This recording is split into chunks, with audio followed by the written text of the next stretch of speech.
November the 13th at 6:30 p.m. This is what's happening. I cannot load my channel.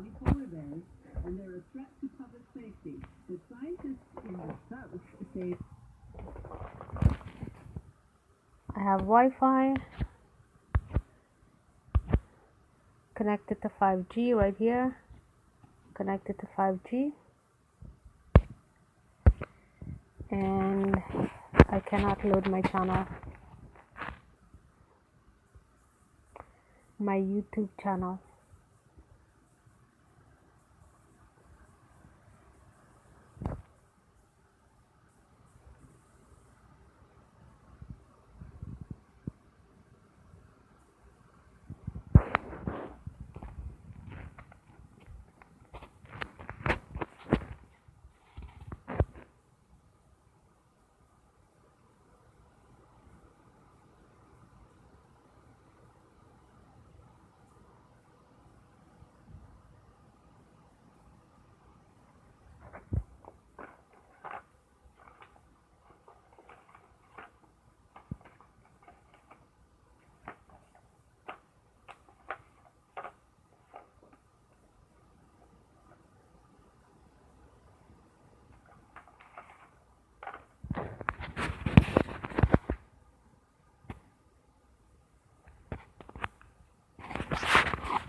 Right, so it tells me I'm offline, nothing new. And I'm going to go here, the library. I'm going to go there. There's my channel. I do have a network connection because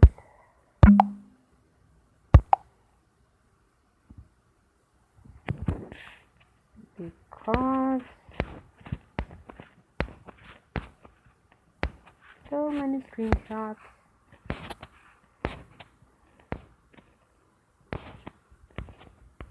No.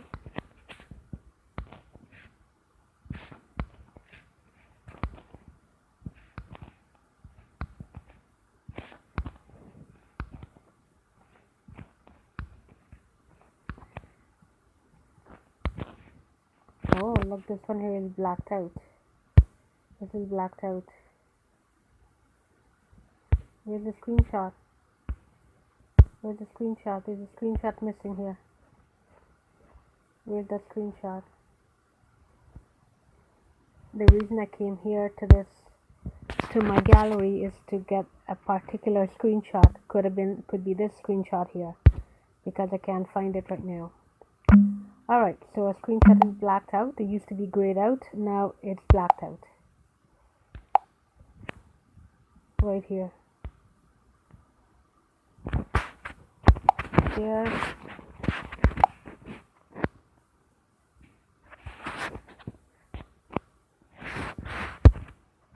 Black.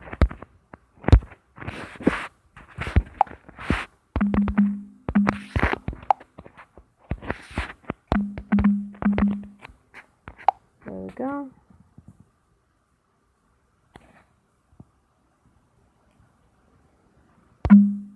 And there's no ding. Sometimes I get a ding, sometimes I don't get a ding. Well, that's what happens. All mail. It's uploading. What?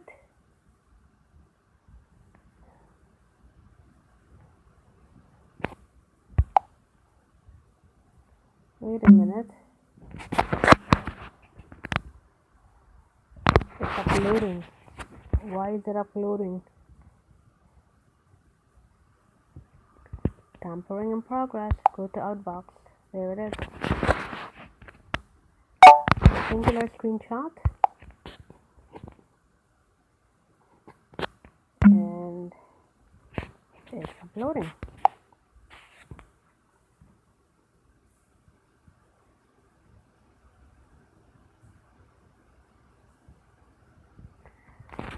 Let me see how long this one will take to upload.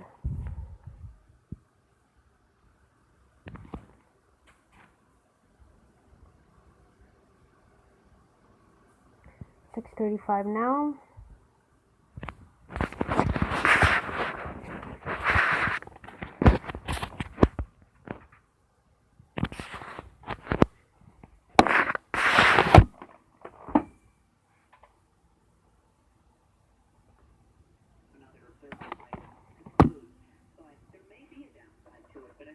that they had to do something to defend what amounts to press rights in this situation.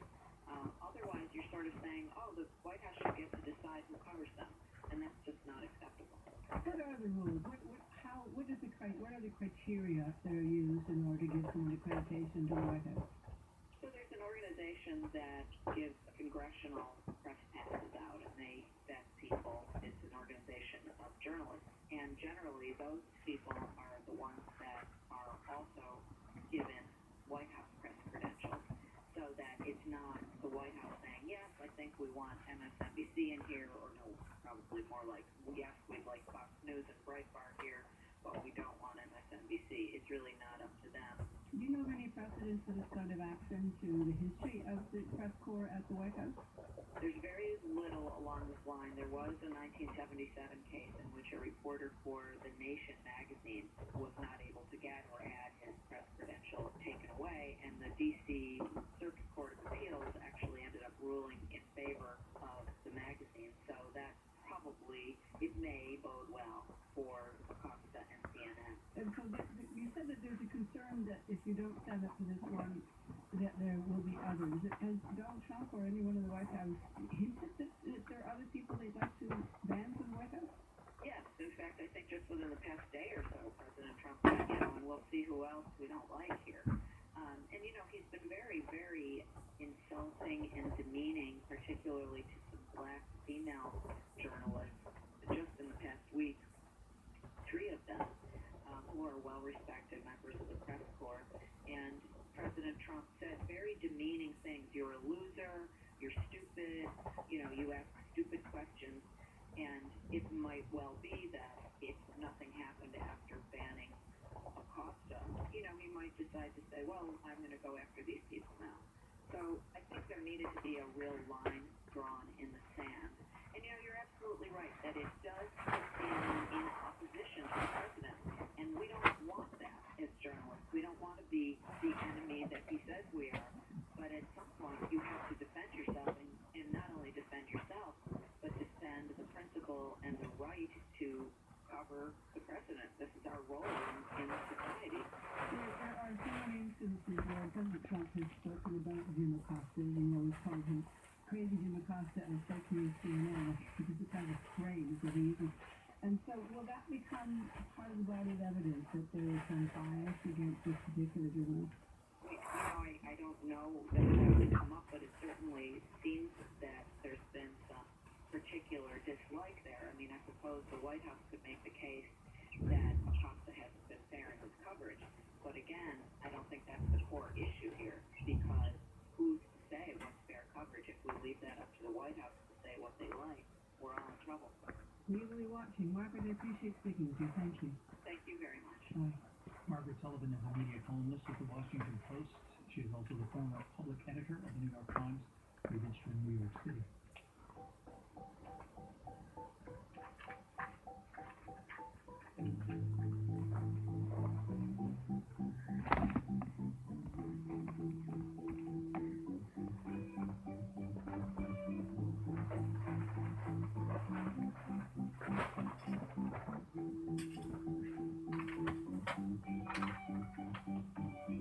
To people all over the world, the polar bear has become a symbol of the devastating effects of climate change. And the Canadian government has noted that some polar bear populations are in steep decline. But the government of Nunavut begs to differ. In a draft management plan, the territorial government claims that there are actually too many polar bears in parts of the territory, and that a large number of bears are posing a threat to public safety. Andrew DeRoche is a polar bear scientist at the University of Alberta. We reached him on the tundra about 40 kilometers east of Churchill, Manitoba. Mr. DeRoche, what is your biggest concern when you read a report that suggests there are too many polar bears in Nunavut? Well, I think it's always a question of perspective, and it's interesting because, of course, local people are seeing more polar bears in their communities, and when you see something like that, you make the assumption that there's a lot more polar bears around, and it's interesting. In the population that I'm in right now on the shores of Hudson Bay, we know that this population has declined by over 30% But over that same period that the population's been declining, we're seeing more and more human-bear conflicts in the communities, particularly in Nunavut. Okay, but now this draft report says that no polar bear declines can currently be attributed to climate change. How do you respond to that? Well, that's somebody that's not understanding the scientific literature, because it's very clear that polar bear populations have declined to the populations in Nunavut. It's the one that's in western Hudson Bay that is shared between Manitoba and Nunavut. The one in the southern Hudson Bay, which is the one in Ontario that is shared with Nunavut as well, and the hunters in Sanikiluaq, the Belcher Islands hunt that one. So those two populations are down. This one by 30%, the one in southern Hudson Bay by about 18%, and that is attributed to sea ice loss. So they're talking about polar bears in Nunavut. Is there a distinction? No, because the bears that are in this area are hunted by Nunavut hunters, so it's not a distinction. They are saying that of the 13 bear populations, 9 of them are growing and none is shrinking. Well, that is not matching the scientific consensus of what we're seeing, and it's interesting because even the surveys that have been done by Nunavut in this part of the Arctic indicate that the populations are declining. So it's again, there's an interesting conflict here between the scientific perspective and traditional ecological knowledge and this has been something that's not new, but it's certainly being solidified in the new management plan. But now, they are saying their traditional knowledge, their observations, they are living in these communities, they have been here for generations, they can see what's happening, they're more aware of it from their knowledge, which is land-based and observation-based. Yours is you call it scientific literature, scientific consensus. They're saying that you're wrong, that they have a better observation post than you do to see what's happening. Well, I've worked with many Inuit hunters over the years, and it's always a question of scale. So when I've worked with them, we sometimes work together out from the helicopters, and they're always surprised by the scale that we sample. We go much greater distances, much farther. We work on places and ice that they would never travel over because it's just not safe to. So traditional knowledge works very well with sort of the recent ecological conditions, and then looking backwards in time, there's a lot of cultural history that comes on the perspectives, but a changing climate really fundamentally alters the plane of the future. So the concern I've got about this management plan is it's stuck into a paradigm that was established when harvest rules came into effect about 40 years ago. And we haven't really adapted to the reality that the sea ice is disappearing, and that is indisputable. And you can talk to anybody in the communities, they know the ice is changing. How much do you actually consult on traditional knowledge for your science? This is their argument, isn't it? That southern scientists come up, they do the research. I know you're in the region for quite a bit, but that you don't live there, and your science is based on your data and your data gathering, and they have this other knowledge, and you consult with them on that. We've always worked with hunters in the community, so we're almost always working with them out on the land and on the sea ice when we're doing our work. So there is a difference in perspective that comes from that for sure. But again, it's really not a conflict between what we're saying and what they're saying. It's really that scientists have one type of looking at the issue and traditional knowledge has another. And it really falls to the managers to integrate that information. I'm not trained in traditional knowledge. We do use it, so we talk to the hunters, we say, well, where are the bears getting? And they would tell us very well. What are they eating in different areas? Where are they traveling? We use that information when we try to build our scientific studies, and that's been done since the very earliest days of research on polar bears. So it's an interesting dilemma that's occurred, and I think the big thing is it's got to be a merging of understandings that really brings us forward in time, rather than sort of saying one is right and one is wrong. It really behooves us to find the middle ground and the solutions here. That merging of understanding, gets set back, doesn't it, when you have something like last summer, National Geographic, a video that 2.5 billion people downloaded to watch, showing footage of an emaciated polar bear, stating in this video that this is what climate change looks like.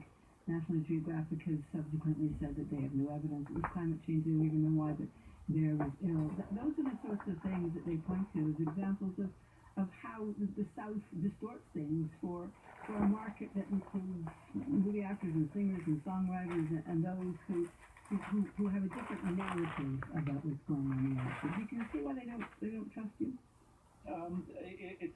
It's not really a question of trust. I think it's also a question of marketing and how things are presented.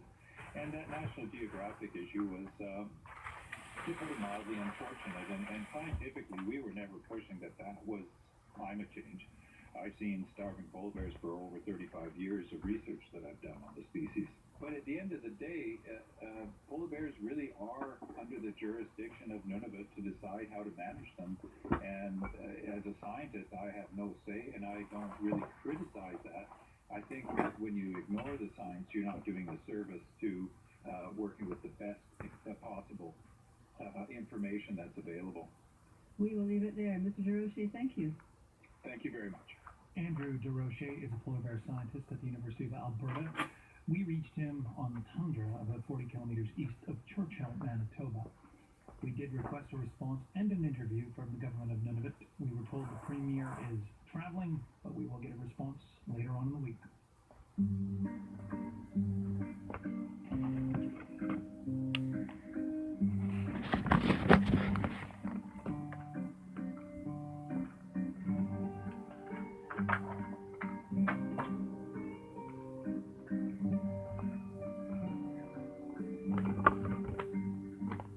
We have all heard the cliche about beauty, but the truth is, ugliness is in the eye of the beholder as well, isn't it? And some beholders in Bridgewater, Nova Scotia, say that a sculpture made out of a chunk of the controversial Sea Shepherd vessel, the Farley Mullet, is an eyesore. And the mayor says he's been getting an earful from local residents. I can say that I received myself about a half dozen calls, and that's just me. I would say that probably translates to close to the same calls for most councillors, and then staff would have received a number of calls and emails as well. And I do know that some people actually came into town hall to express their concerns. That was Mayor David Mitchell of Bridgewater, Nova Scotia, speaking with CBC Nova Scotia this morning. The town has demanded that the artist behind that piece take it down. Brian McNevin is said artist. We reached him at home earlier today. Brian, just first of all, what does this work on your front lawn look like? Well, imagine a big chunk of the bow that includes the nameplate of the Farley Mullet ship being chopped out by a company that's cutting the ship up into pieces. And through that, I have, as a support structure, a railroad track that I purchased from the whole of the Farley Mullet ship when it was being cut up in Nunavut, sticking out the front of it. And a little picket fence around there and some flowers, I think? The picket fence I took down. I thought it might help to domesticate and make the piece look a little safer because they had called it unsightly and dangerous. It's not dangerous. Unsightly, well, I put the picket fence up, and then I didn't like the way the picket fence took away from the overall structure. It kind of dominated it too much, so I removed that. Now, you're not saying that this is a work of art or that it's beautiful. It's quite raw looking, isn't it? It is very raw. It's kind of a souvenir. So the idea of painting it or making it more beautiful or, you know.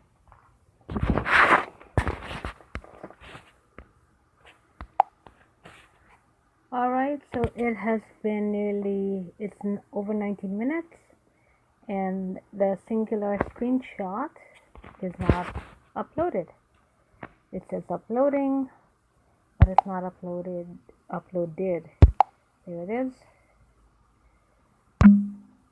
Alright, so that's not going to work, and I'm going to go here. Signal strength is good. It's only an email with one screenshot. It should be sent, but it is not sent. So I am going to go here to YouTube, and so YouTube is still not loading. Right. Settings. Settings will only come on if I have a network connection. Okay, and I do have a network connection. There I am, right there, because I have network.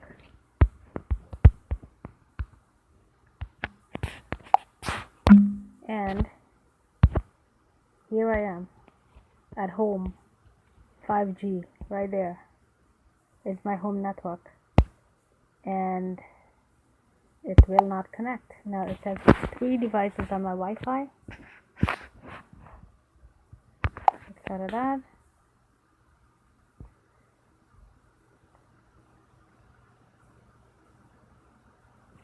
It's taking a while.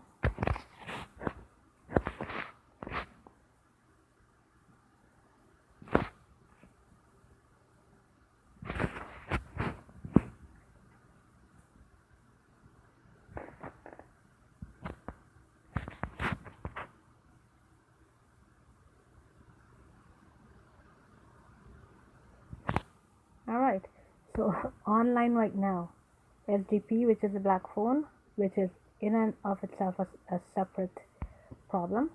I have the third one down is HTML is online. I'm going to do that, refresh.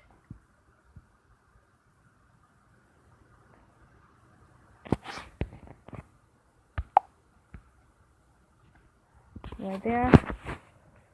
It's connected to my home Wi-Fi.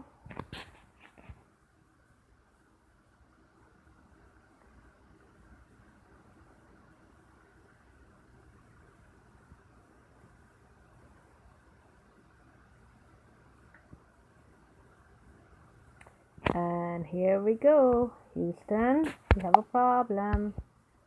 Well, every minute practically we have a problem. So here that I have 3 devices connected to the internet, online devices, Cyber 2 connected. That's my, there, look at that. This is live right now.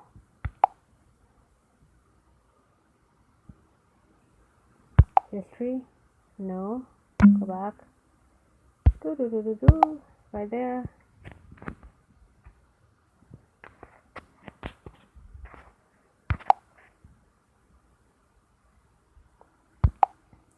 Discover devices. See that FC3D935C9652 is the MAC address of my black phone. They're all online. I mean, the black phone is online. My router and the malware, HTML.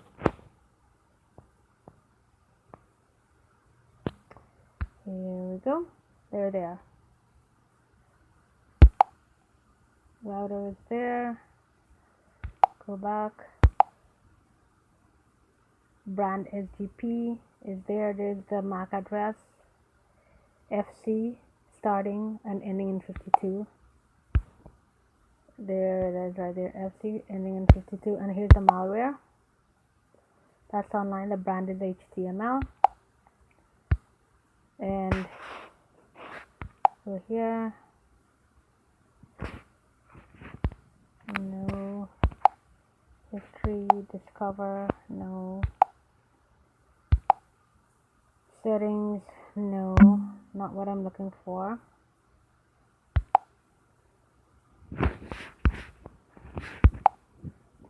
There.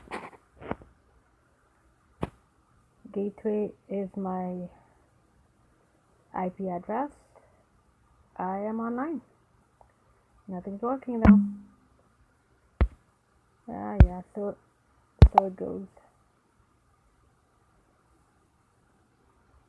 Okay.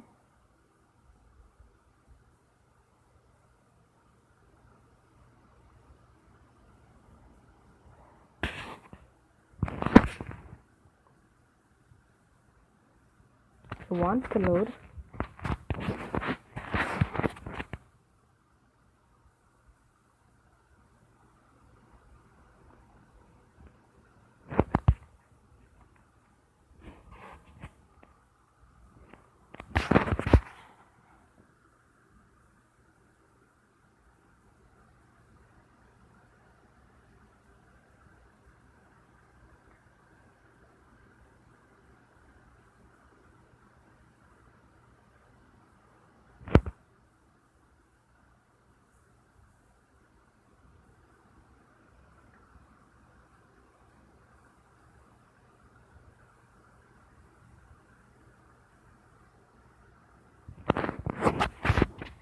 Right, so it should have uploaded by now. Press that.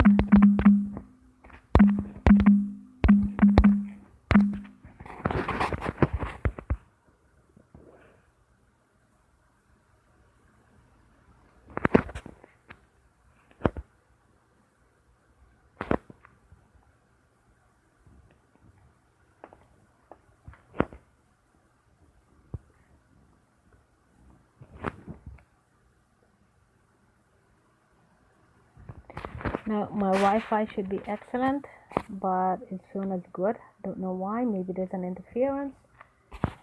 And it usually shows as good when stuff like this happens, which means there's an interference with the network connection. Alright, so problem there. This will not load. Maybe give it a minute more.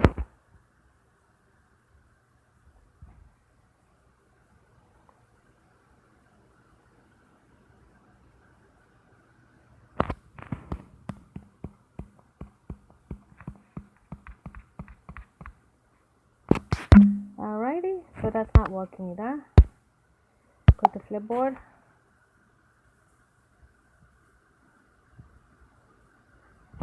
And here we go, the usual.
Okay, I have stuff I can see. Follow. 14. Harvard.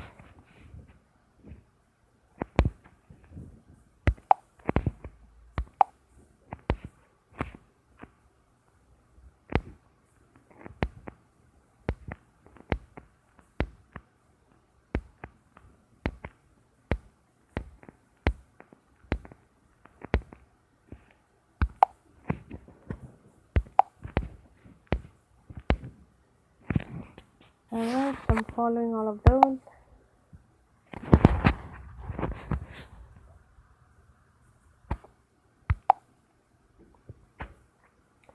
Settings. All of these things are working. Okay, go out. Go here. Of course, I can read my name. More settings.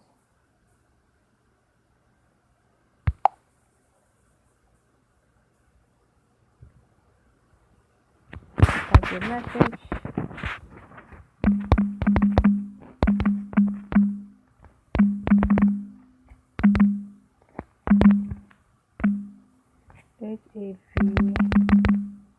HAVING.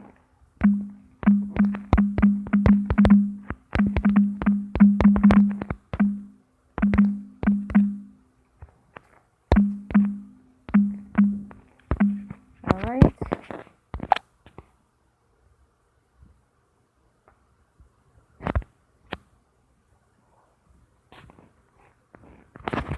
It wants to send.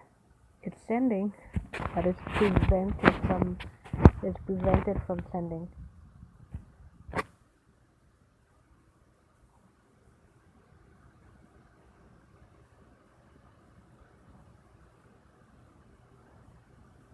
Alright.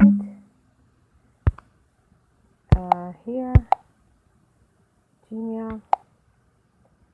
Oh, and now it's queued. It's not uploading anymore. It's queued.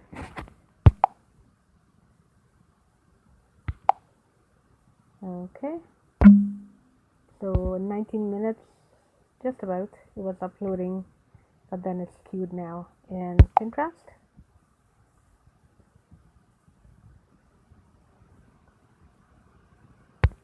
Saved. Yep, that means it's not working. Okay, so I'm gonna go here, here.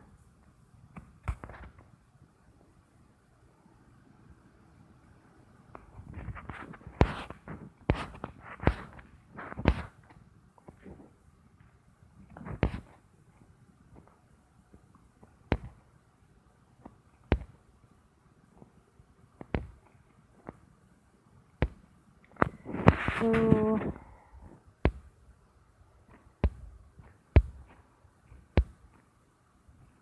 I'm gonna upload this one here, 1.39.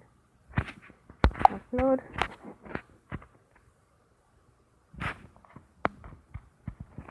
And that there is grayed out. And that's not the problem. Oh, connect to the internet. Of course I'm connected to the internet. Look there, I'm connected. Cyber 5G, I'm home. I'm connected. False message.